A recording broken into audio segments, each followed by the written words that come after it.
Hello and welcome to the special broadcast by fDi Intelligence.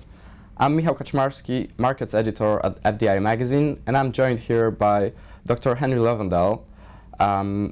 Henry came all the way from Antalya, Turkey, to discuss the findings of fDi report, our annual report on cross-border investments, trends and forecasts in the world of fDi. Hello, Henry. Hello. Henry, to kickstart our conversation, could you tell us a little bit about world of fDi of 2011? Is it back on the track, or is it still muddling through? It's a good question. Last year we saw a small growth in greenfield investment of nearly 6%. Last year was a very challenging year. You had the tsunami and nuclear disaster in Japan, flooding in Thailand, debt crisis in Europe, and then you had the instability in North Africa. So I think in the context of all the kind of global challenges taking place, that it was quite a successful year for fDi, given that we still saw growth in the market. And if we hadn't have had those kind of global events, then we probably would have seen much stronger growth. But at the same time, I would imagine not all the regions are the same. I mean, most of the events you're referring to are either in the Middle East or Europe or Asia. So which are the overachievers of the last year? No, that's exactly right. Europe as a whole saw a small decline in foreign investment, which can be attributed to the debt crisis and higher risk of investing in Europe and the weaker market prospects. The regions of the world which were most successful last year were Africa, number one, and then secondly Latin America and Caribbean. Both those regions saw quite a big increase in greenfield foreign direct investment. And here the argument goes, yes, they have a big increase of fDi projects, both in terms of capital investments and in terms of the number of projects, but it's mostly due to the commodities and commodity boom. Is that the case? Well, the commodities, of course, is very important for both those regions, in particular to supply commodities to the Chinese market. But I don't think that's really the whole story. If you look at fDi globally, it's really driven by market opportunities. And where those market opportunities are strongest is where you see most of the investment going on a global scale. And I think it's really the faster economic growth, the kind of untapped opportunities in Africa, and then the very strong economic performance of Latin America, which is really driving a lot of the investment to those two regions. And which sectors were performing the best in the emerging markets? Could you tell us a little bit? Yeah, it's across a whole range of sectors. So, the commodities I don't think was a particularly strong year last year, and that may be because that the perception was that Chinese economic growth would be coming down, be slowing down, so therefore there'd be maybe less demand, and especially with the European debt crisis as well, reducing demand from Europe. It was across a range of sectors, both manufacturing, we saw in a lot of, especially Latin American countries, quite a strong growth in manufacturing. And then in Africa, we saw a lot of services investment. So, because of the growing consumer purchasing power there, the growing market opportunities, we see a lot of financial services and business services type companies investing in Africa right now. We certainly can see the shift in terms of fDi destination countries. What about the source countries? Is it any different than from the previous years? I know that you were involved in so many other reports prepared by us, so I would imagine you've been following that really closely. Now, there's been quite a big change in terms of which are the fastest growing sources for investments, and I think that has quite a lot of implications for how the landscape of fDi is going to change. So last year we saw the fastest growth in terms of the major countries from Canada and Australia. I think that's quite interesting. Canada and Australia were the most, probably the strongest performing out of the developed economies. The Canadian economy was the fastest growing in the G7.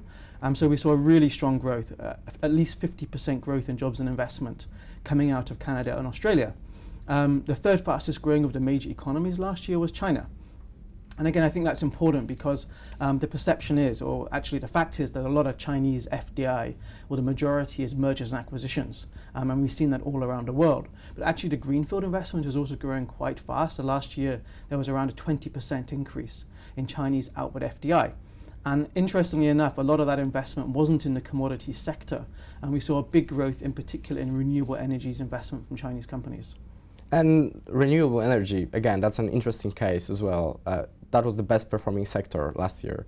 Could you tell a little bit more about the reasons behind that? It wasn't an easy year for renewables. Solindra is one of the biggest cases, but not the only one, on what can go wrong in renewables. So could you tell us a little bit more about that? Yeah, I mean, in the FDI report, we did a special focus on the renewable energy sector. The reason we did that was because renewable energy was the fastest growing sector for greenfield investment last year. And as you mentioned, that's quite surprising given the kind of global conditions affecting the sector, which include cutbacks of government support for the sector, problems with particular companies. But I think if you look at the overall growth in demand for renewable energy, that's still on an upward growth curve. And governments are still supporting the sector.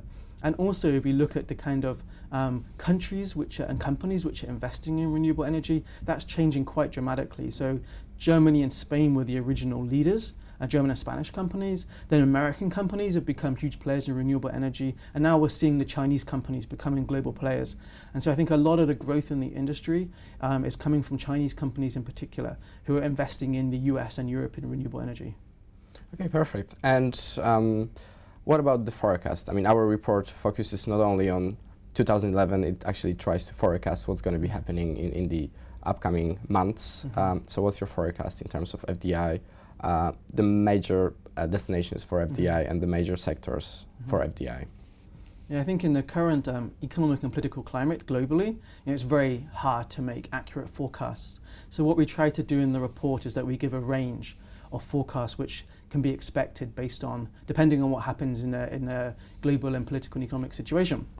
So our kind of positive scenario is for around a 5% growth in greenfield investment in 2012, but assuming if the debt crisis in Europe escalates and if Chinese economic growth slows down significantly, then that growth forecast can come down really maybe just to 0 to 1%. Mm-hmm. And if you compare our forecast with UNCTAD, United Nations, for FDI flows, they're predicting around a 7% growth this year. So it's actually pretty much in line with with the forecast for FDI flows as well as for greenfield investment. But in either case, we are not expecting a decline in terms of FDI inflows, right? No, I think slow but steady growth. Mm-hmm. When we are talking about data in our report, we are actually talking about data assembled by our team here at fDi Intelligence.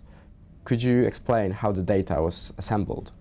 The data for the report is from the FDI Markets database of Financial Times. And the FDI Markets database is tracking every day worldwide in every industry, in every country, greenfield investment projects.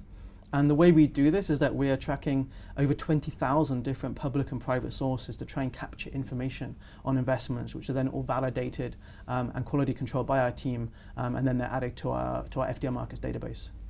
Thank you very much, Henry. Thank you for watching, and the full version of the report can be downloaded from our website, fdiintelligence.com.